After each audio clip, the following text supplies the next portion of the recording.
I never imagined a recipe card could make my hands shake. Yet there I was at our kitchen island, staring at a glossy, tri-fold menu I'd designed, every course paired with a date and time. Tiny captions that looked like wine notes until you actually read them. Not wine notes, texts, screenshots, the kind of messages that change a man's posture forever. The house smelled like rosemary and butter, warm and welcoming. It was a Thursday night in June, the kind of cloudless evening when porch lights buzz and neighbors call across lawns. I wanted everything to look easy, cozy, normal. The idea was to let everyone settle before the truth began its parade. Our dining room had always been my favorite place in the house. We'd chosen the table together, sturdy, walnut with edges smoothed by a craftsman who cared about small details. I'd rubbed a lemon oil finish over it that afternoon, watching the surface take a soft glow, wishing I could treat my own heart with the same care. I laid out white plates, cloth napkins, and silverware we'd inherited from her grandmother. In the center, a line of candles, 3 neat tapers, like a runway. "Babe," she called from the bedroom, cheerful, innocent as a song you haven't learned to hate yet. "Do you know where my pearl earrings are?" "Top dresser," I said, keeping my voice steady. "Little blue box." A few months back, I might have walked down the hall, opened that box myself, teased her about hoarding jewelry like a magpie. That was before the afternoon her phone lit up on the coffee table, and I made the mistake of reading the preview. Just a few words from her boss, whispered by pixels. Last night was unforgettable. I told myself there had to be context. There wasn't. Context fell away like wallpaper under steam. I didn't confront her that day, or the next. I encountered a version of myself I'd never met, a man who could go to work and joke about baseball scores while his world leaned sideways. I collected evidence. I scrolled, took screenshots, forwarded them to a folder labeled Recipes. I cross-checked dates against restaurant reservations, calendar entries, the unexplained networking events. I am not proud of how thorough I became, but I am proud of what I decided to do with it. At first, I thought about screaming. Then I thought about leaving without a word. Neither fit. She has always been a performer. So I set the stage. My wife, let's call her Claire, floated into the kitchen wearing a green dress with a square neckline that made her collarbones look like gentle wings. She looked beautiful. It hurt. "You outdid yourself," she said, peering at the roasting chicken through the oven door. "Smells like a holiday. Are we celebrating something?" "Family dinner," I answered. "I wanted to do something special. Your parents get here at 6. Your boss said he might be a little late." Her eyes flicked to me, curious. "You invited Greg?" Mm-hmm. She paused, then smiled that television-friendly smile of hers, the one that made strangers overshare in checkout lines. "He'll be impressed. You're sweet." I nodded. My heart thudded once, then steadied. "Could you light the candles?" She went to the dining room, flicked the lighter, and I watched the flames catch along the wicks. Fire spreads quickly when the wax is soft. "By the way," she said, tilting her head at the trifold stacked at each place setting, "these menus are adorable. Look at you, Mr. Pinterest." "They list the courses," I said, "and something fun to read between bites." Her hand brushed my back as she walked by. It used to feel like electricity. Now it felt like an appointment reminder. At 5:57, her parents arrived with a glass dish of casserole they insisted we reheat, just in case.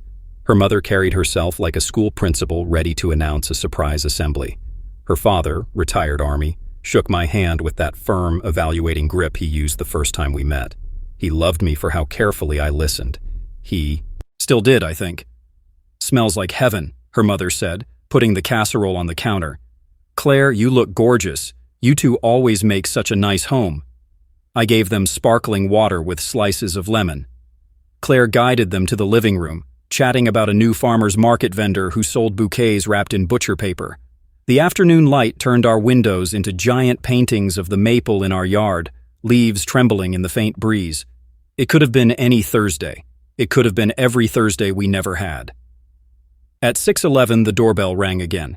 Greg arrived with a bottle of red wine and the self-assurance of a man who has never sat in the cheap seats.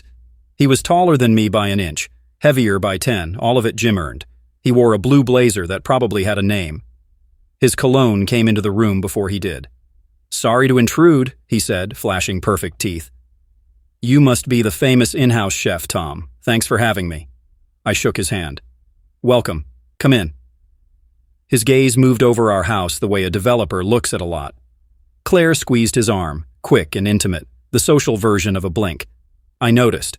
So did her mother. The older woman's smile wobbled, then held. At 6:20, everything was ready. I'd made lemon herb roast chicken, garlic mashed potatoes, a crisp salad with shaved fennel, homemade bread, and a peach cobbler for dessert. I'd cooked like a man building a raft, something that might carry me through.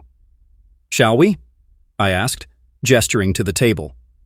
We took our seats, Claire at my left, her mother to my right, her father across from me, and Greg at the far end as if he already presided over something I'd lost. I poured water. Claire poured wine. Greg talked about a product launch at the company, jargon strung like fairy lights. Her father nodded politely. Her mother asked about the new office downtown. Claire tucked hair behind her ear and laughed at a joke Greg didn't finish. I lifted my glass. "Before we begin," I said, "I wanted to welcome everyone. This is a family dinner, and since family includes the people who shape our days, I thought we'd include Greg tonight. He's important to Claire's career." Greg smiled. Claire beamed. Her parents traded a look that meant be gracious. "Also," I continued, "I made a menu. Each course comes with a little story, something to chew on." "Tom loves to write," Claire said. "He started saving recipes like he's curating a museum." "Well," I said, keeping my face neutral, "some things deserve preservation." I passed the menus around. Thick paper, cream-colored, the kind used for wedding invitations or law school diplomas. The front listed the courses in elegant script. The inside held small paragraphs in plain font. I'd kept the language tame, factual, almost bureaucratic, like instructions for assembling a desk. No name-calling, no dramatics, dates, times, screenshots printed cleanly, numbers blurred except the ones that mattered. A table set with truth. Claire took hers and giggled as she opened it. "This is so extra," she murmured. Her mother glanced down at her own and blinked. Her father's jaw tightened the way it did during war stories. Greg unfolded his, still smirking, and then his eyes snagged on something. He paused, the smirk slipping like a coaster off a slick table. "You've really outdone yourself," Claire said, eyes still on the page. "Let's see. Appetizer, rosemary focaccia with—" She stopped. Her voice hit a bump and fell quiet. The room held a soft buzzing, like static building before a storm. Claire's finger hovered over a printed text bubble, the pale gray shape of a message familiar to anyone who's ever said something they shouldn't. Her mother lifted a hand to her throat. Greg cleared his throat and shifted in his chair. "I'm not sure this is—" I kept my eyes on the chicken. "Bread's warm," I said. "It's best when the butter melts right away." No one reached for the bread. The oven clicked as it cooled. A siren murmured somewhere blocks away, distant and irrelevant. "Tom," Claire whispered, the syllable brittle as sugar glass. "What is this?" "It's a menu," I answered. "Each course pairs with a theme." I gestured to the first blurb. "This one's called Monday 9:12 p.m., Client Debrief. You remember that night, Claire. At least your phone does." Her father, who never had to ask twice for the truth in his entire life, set his menu down with military precision. "Claire?" She stared at me, still reading, eyes scanning, jumping, recoiling. She looked like someone had opened a window in December. The color left her face and then returned, blotchy. "Tom," she said again, voice quiet. "We can talk about this later." "Later's dessert," I said calmly. "Tonight, we're starting with the appetizer." Greg tried to smile. It landed wrong. "I think there's been a misunderstanding," he said, that polished tone like a polished shoe. "Claire and I have a very professional relationship." Her mother's menu shook like a leaf. "Professional relationships don't usually include this." "I printed nothing indecent," I said, picking up the bread knife. "Nothing graphic, just context. Please, everyone, eat." Claire's breathing went shallow. She didn't take a slice. Her eyes hooked on another block of text, the one paired with the salad. Tuesday, 7:48 p.m. Team meeting ran late. The screenshot sat there on the page, quiet as new snow, heavy as a roof after a storm.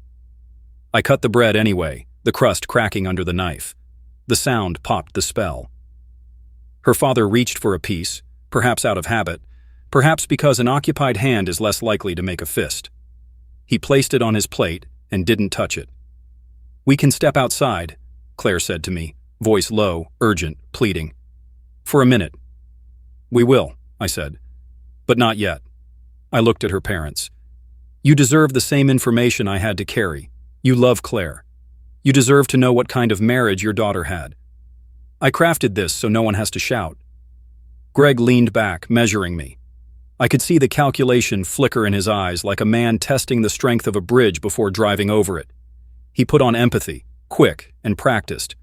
"Tom, truly, this is private. Claire values her family and loves you." "I know what she values," I said evenly. "We're going to eat, we're going to read, we're going to let the room hold all of it. Then we'll decide what comes next." Silence fell again, dense, complete. The candles worked steadily, little spines of fire standing at attention. Outside, a neighbor's dog barked twice, then settled. The ice in the water glasses clicked softly as it melted. Claire's eyes shone, not with movie tears, but with shock, the dry kind. She turned a page, unwilling and compelled. Her lips moved over a sentence, then over another, the way you mouth lyrics when you don't want anyone to hear you sing. She reached for the stem of her wine glass, stopped, and flattened her palm on the table instead. "Let's start," I said gently. "Course by course. We'll be slow. We'll be kind. We'll be honest." I plated the salad with steady hands, laying fennel and arugula like I was building something that could survive gravity. As I set a bowl in front of each person, the menus stayed open on the table, the words looking back at us. Claire's thumb pressed into the paper until the nail bed went white. "Tom," she said one more time, barely above a breath. "Yes," I answered. Her eyes met mine, 1,000 Thursdays inside them. "Please." I sat, lifted my fork, and waited for someone, anyone, to take the first bite. No one moved. Forks hovered, eyes flickered between plates and menus like the words might rearrange themselves into something gentler. Claire sat motionless, her pulse visible just below her ear. I'd memorized that rhythm once, when it was my favorite sound. Her mother was the first to speak. "Claire," she whispered, voice trembling. "Is this true?" Claire's throat bobbed. "Mom, please." "Answer her," her father said, low and firm. Greg cleared his throat, sitting straighter, performing calm. "This is taken out of context. Claire and I were working late on multiple projects. There may have been personal conversations, but I cut him off. Page 2, paragraph 4. He glanced down. The screen capture was small, but legible. "I can't stop thinking about you today. Can't wait for the next team meeting." His face drained. For the first time since I'd met him, the words didn't come easy. Her mother gasped softly, folding her hands as if in prayer. Her father leaned back, jaw clenched, staring at his daughter like she'd just confessed to sinking a ship. Claire shook her head, a tear catching light before she wiped it away. "Tom, I was lonely. You were always working, and I was working to keep this house, Claire." My voice surprised me, steady, almost kind. "You filled the hours differently." The oven timer beeped, absurdly cheerful. I got up, turned it off, and set the chicken on the counter. Steam rolled up like breath from another world. Behind me, I heard Claire's father exhale the way soldiers do when they've seen too much. Greg pushed back his chair. "This isn't appropriate," he said, voice stiff. "I should go." "You should stay," I replied. "You owe her parents honesty too." "I owe them nothing," he snapped, then softened when he saw her mother's face. "I owe an apology for this spectacle." Her mother's eyes cut through him. "You owe respect to a marriage you helped destroy." The words landed hard. Greg stood anyway, pretending composure. Claire half rose, torn between following and staying. "Sit," her father said quietly. She did. Greg hesitated at the doorway. "Tom, I hope you find peace," he muttered, then left. The click of the door felt final. No one spoke for a full minute. Only the sound of the refrigerator hum and the faint ticking of the dining room clock filled the air. Claire whispered, "I didn't mean for any of this to happen." "That's the problem," I said. "You never meant it. You just let it." She reached across the table, her hand shaking. "I'm sorry. Please, we can fix it." I looked at her parents.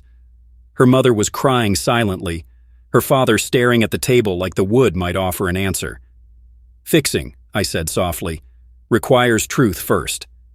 She nodded, eyes wide, broken. "Ask me anything." I pointed to the final line on the menu, beneath the dessert section. "Wednesday, 8:43 p.m. Wish I could wake up beside you again." "Was that at his apartment?" I asked. Her lips parted. The truth hovered, fragile, trembling. "Yes," she said finally. Her mother made a small sound, half sob, half sigh. "Thank you," I said. I pushed my chair back and stood. "Dinner's over. Tom?" I held up a hand. "No yelling, no scenes. I promised myself that much." I gathered the menus, stacking them neatly, just as I had when I printed them. "You'll stay here tonight," I told her parents. "I already packed a bag." Her father looked up. "Where will you go?" "I rented an apartment downtown," I said. "I'll start there. Papers will come next week." Claire's chair scraped as she stood. "Tom, please, don't do this in front of them.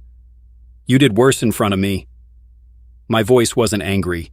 It was tired, hollow. "This is me ending the performance." She broke then, the tears coming full. Her mother went to her, arms around her shoulders, whispering something soft that only mothers can say. I stepped to the doorway and looked back once. The candles had burned halfway down, small rivers of wax frozen mid-drip. The table gleamed under the low light, the food untouched. It could have been a still life, if not for the ache moving through every corner. Her father stood and came toward me. "Son," he said quietly, "I don't know what to say." "You don't have to," I answered. "Just make sure she's safe." He nodded, eyes glassy, but proud in some way, proud I hadn't shouted, proud I'd stayed human. Outside, the night had cooled. Crickets called from somewhere beyond the hedges. I carried my bag to the car and sat there for a long moment, staring at the porch where we'd once carved pumpkins, where we'd laughed about nothing. I could still hear faint voices inside the house, her crying, her mother murmuring, the clink of glass. Then silence again. When I finally started the engine, I didn't look back. At a red light 2 streets away, my phone buzzed. A message from her. "I'm sorry, please come home. We can start over." I read it twice, then deleted it. The glow of the screen faded, leaving only my reflection. Tired eyes, but steady. For the first time in months, I felt something like relief. I didn't win anything that night. I didn't lose everything either. What I gained was quiet, the kind that doesn't need music or laughter to feel whole. As I drove toward the small apartment and the blank page of whatever came next, I thought about the menu again. Maybe one day I'd write a new one, full of recipes without footnotes, dinners without secrets. And maybe, just maybe, I'd invite someone who stayed for the food, not the performance. Weeks passed, and silence became its own kind of company. The apartment was small, 1 bedroom overlooking the city skyline, but it was clean. Mine. Every night, I cooked something simple: grilled chicken, pasta, soup. No printed menus, no double meanings, just food that filled the air without twisting my stomach. Claire texted often at first. "Can we talk?" Then, "I miss you?" Then just "please." I didn't answer. Her parents sent one message, a gentle apology for what happened, though none was needed. They'd been kind, confused, broken in their own way. I told them I wished them peace and meant it. Her boss resigned a week later. Word got around the office quietly, like smoke finding its way through cracks.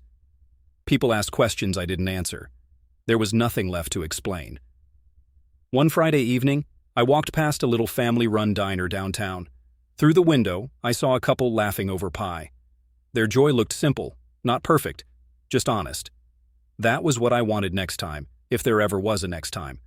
Not grand gestures, not social media smiles, just honesty that didn't need proof. A month later, a letter arrived, handwritten, her cursive neat as ever. It wasn't begging, it was a confession, a kind of acceptance. She wrote, "You were right. I wanted attention more than love. I didn't realize what I was trading until it was gone. I folded it carefully, put it in a drawer, and never wrote back. One evening, I cooked the same lemon rosemary chicken as before. The smell filled my tiny kitchen. I plated it, poured one glass of wine, and ate slowly, savoring every bite. This time, it wasn't about revenge or loss. It was about peace, about knowing I'd finally chosen myself." Outside, the city lights shimmered like small promises. For the first time in a long while, I felt ready to believe in new beginnings. No menus, no secrets, just the truth, served warm.